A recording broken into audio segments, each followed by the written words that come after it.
Sekolah Minggu Online Gereja Kristus Saroma. Yeay. Bertemu lagi dengan Kak James, ada Kak Stanley, Kak Winnie dan Kak Yohanes. Nah, kita mau bersukacita nih Kak Yuk Kak James, yuk adik-adik kita bangkit berdiri, kita mau angkat pujian sukacita bertemu Yesus.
Ibadah kita pada hari ini, lebih baik kita terlebih dahulu berdoa. Yuk mari kita berdoa. Tuhan Yesus, terima kasih Tuhan atas penyertaan-Mu pada hari ini. Tuhan, sekali lagi kami akan melanjutkan ibadah hari ini. Tuhan, kiranya Engkau memberkati ibadah sekolah minggu pada hari ini. Berkati juga untuk Kak James dan Kak Windy yang akan memimpin hari ini. Dan juga berkati adik-adik yang ada di rumah, biarlah dapat memuji Tuhan dan mendengarkan cerita Tuhan dengan sungguh-sungguh. Terima kasih Tuhan, dalam nama Tuhan Yesus kami mengucap syukur dan berdoa. Amin. Ya adik-adik, hari ini kita mau masih tetap semangat. Kita mau bersukacita lagi. Kita mau angkat pujian Yesus besertaku.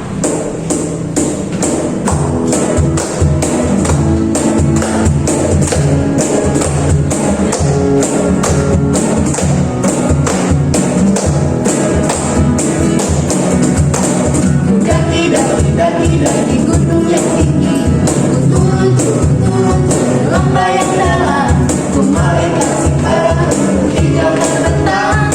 Yesus besertaku, di kanan Kau ada, di kiri Kau ada, di atas dan di bawah Kau ada, di suka Kau ada.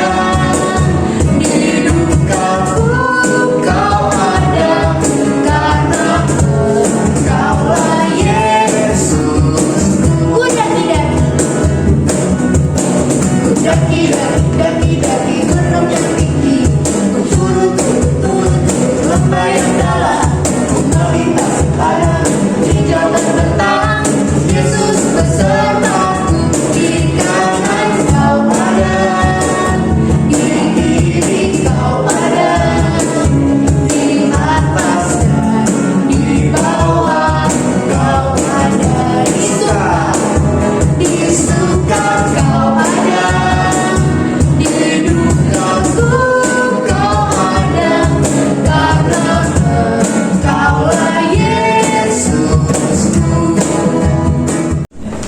Sekarang kita menceritakan cerita Tuhan, kita mengundang Tuhan masuk ke dalam hati kita, kita menatap pujian. Mari masuk.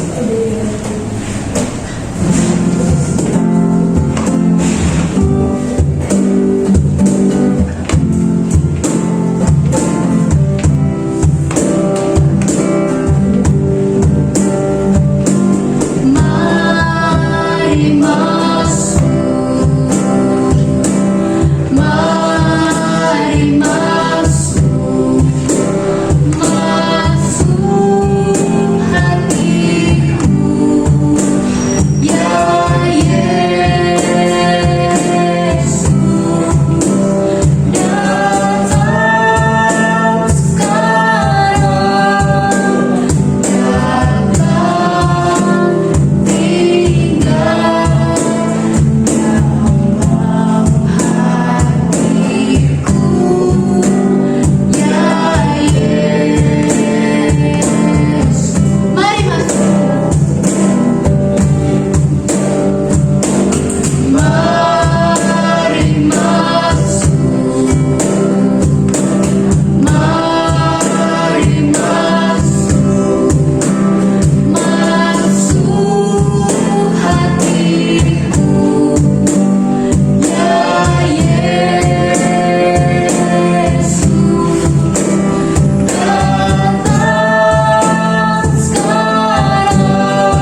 Shalom adik-adik, apa kabarnya nih semua? Baik ya?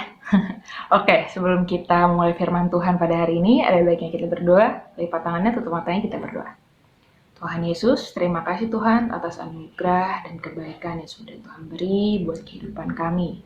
Sekarang kami akan ingin membaca firman Tuhan, biar Tuhan yang berkati telinga, pikiran, hati kami, mata kami semuanya tertuju kepada firman-Mu saja. Bantu kami Tuhan untuk dapat mengerti firman Tuhan pada hari ini dan boleh menjadi pelaku firman-Mu. Terima kasih Tuhan, hanya di dalam nama Yesus Kristus, Juru Selamat yang hidup. Haleluya. Amin. Nah, adik-adik, hari ini kita akan membahas salah satu raja dari Israel pada firman Tuhan hari ini. Ada yang tahu mau bahas raja siapa? Ya, kalau misalnya penasaran dan belum tahu, boleh buka di 2 Tawarik 17 ayat 1-17. Yuk, ambil dulu Alkitabnya, aku tunggu ya. Oke, apa? Judulnya? Ya, betul. Judulnya Raja Yosafat. Udah pernah dengar belum namanya Raja Yosafat itu siapa? Oke, sekarang kita lihat video ini dulu yuk, video pendek mengenai siapa sih Raja Yosafat itu. Nanti biar lebih jelasnya kalian juga boleh baca firman Tuhannya dulu ya. Yuk kita lihat. Halo adik-adik, yuk kita kenalan dengan Raja Yosafat. Siapa sih Raja Yosafat itu? Nah, Raja Yosafat adalah anak dari Raja Asa. Raja Yosafat pun akhirnya menggantikan jabatan ayahnya sebagai Raja Israel. Nah, kalau adik-adik ketahui, Israel telah terbagi menjadi dua, yaitu Kerajaan Yehuda di selatan dan Kerajaan Israel di utara. Kedua kerajaan ini saling berperang dan saling merebut wilayah di Israel. Belum lagi ditambah ancaman dari kerajaan-kerajaan sekitarnya. Wah, gimana tuh adik-adik? Ribut banget pasti ya. Maka dari itu, Raja Yosafat menempatkan tentara dan pasukannya di semua kota di Yehuda. Adik-adik, Yosafat hidup seturut dengan jejak leluhurnya Raja Daud, yaitu taat dan tabah hati mengikuti jalan Tuhan. Bukan seperti ayahnya dahulu, Raja Asa lebih mencari Baal-Baal atau bisa dibilang Allah lain selain Tuhan.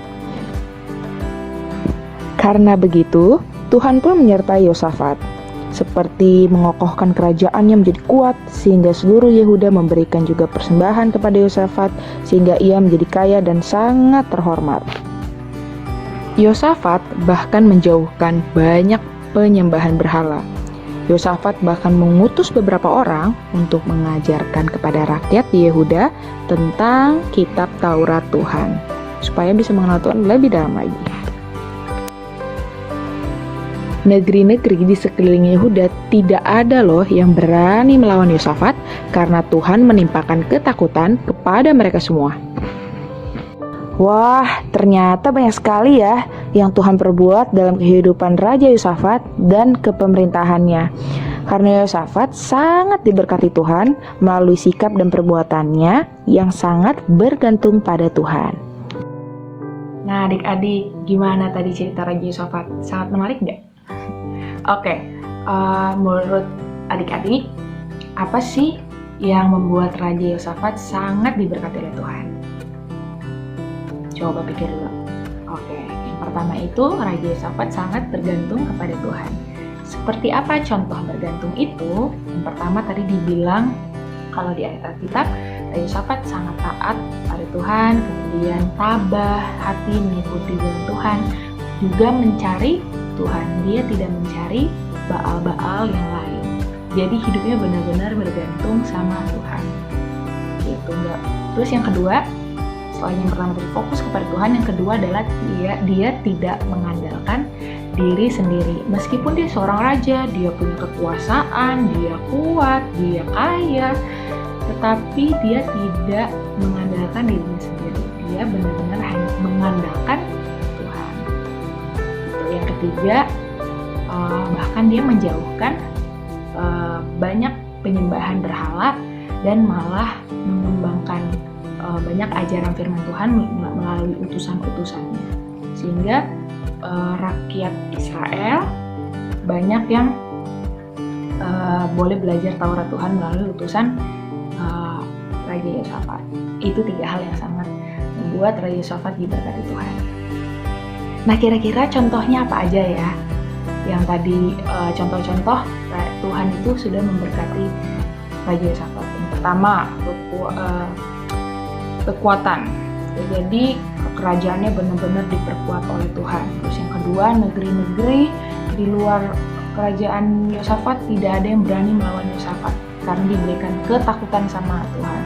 Terus ketiga, banyak rakyat yang memberikan persembahan kepada Yosafat sehingga Yosafat menjadi kaya. Jadi Yosafat sangat diberkati Tuhan. Nah, adik-adik, mungkin menurut kalian, enak banget sih Raja Yosafat, apa gampang banget hidupnya atau sangat banget diberkati. Tapi adik-adik tahu nggak kalau misalnya ketaatan kepada Tuhan dan cara kita menyerahkan diri kepada Tuhan itu adalah satu hal yang perlu menjadi kebiasaan dan perlu dilatih. Contoh kalau dalam aplikasi di kehidupan kita, rajin baca firman Tuhan. Coba rajin nggak baca firman Tuhan? Rajin berdoa, rajin mengucap syukur. Kalau ada masalah kita cerita sama Tuhan. Kalau misalnya ada suatu masalah, kita tidak mengambil keputusan sendiri, tapi kita komunikasi dulu sama Tuhan. Nah, itu suatu hal yang perlu dilatih gitu. Kita ngobrol sama Tuhan apa yang kita alami dalam kehidupan kita, adik-adik. Contohnya apa sih adik-adik yang kadang kita suka bikin kita lupa bergantung sama Tuhan? Misalnya kalau kita bangun pagi, langsung aja bangun pagi, kita nggak berdoa dulu sama Tuhan, minta kekuatan, minta kesehatan, kita udah merasa sehat, kita udah merasa hidup aku baik-baik aja, gitu. Kita nggak berserah dulu sama Tuhan. Atau yang kedua, kita sering lebih mementingkan kesenangan kita sendiri, main game sampai malam, lupa berdoa, tiduran, udah tidur kayak gitu, nggak berdoa dulu sama Tuhan, ucap syukur udah ngelewatin hari ini.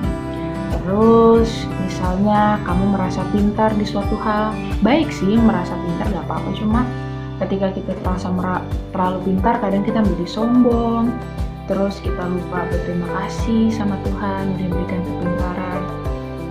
Jadi banyak hal banget yang bisa menghalangi kita lupa untuk berdoa dan bergantung pada Tuhan.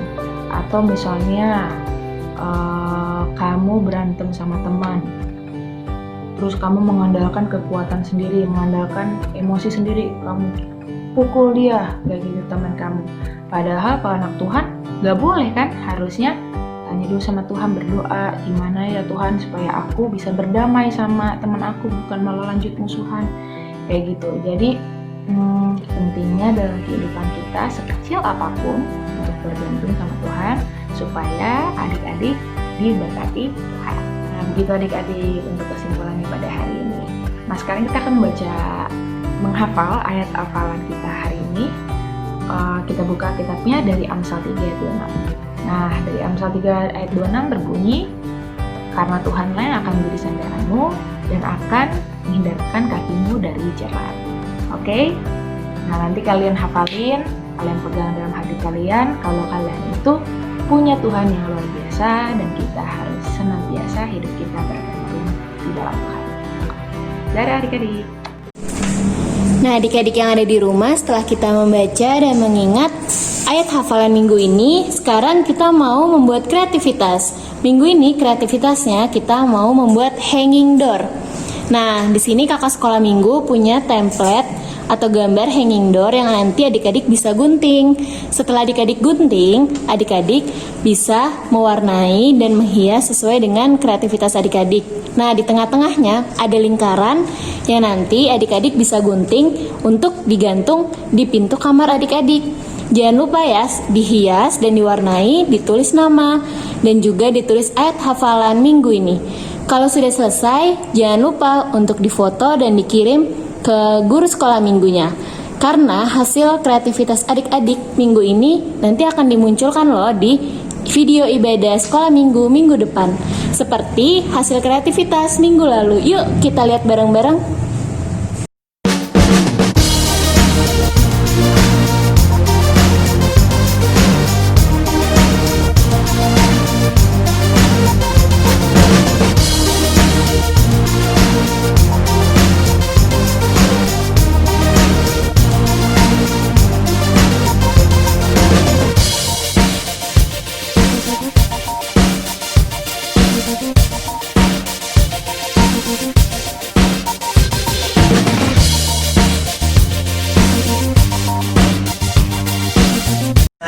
kita sudah mendengarkan cerita Tuhan pada hari ini.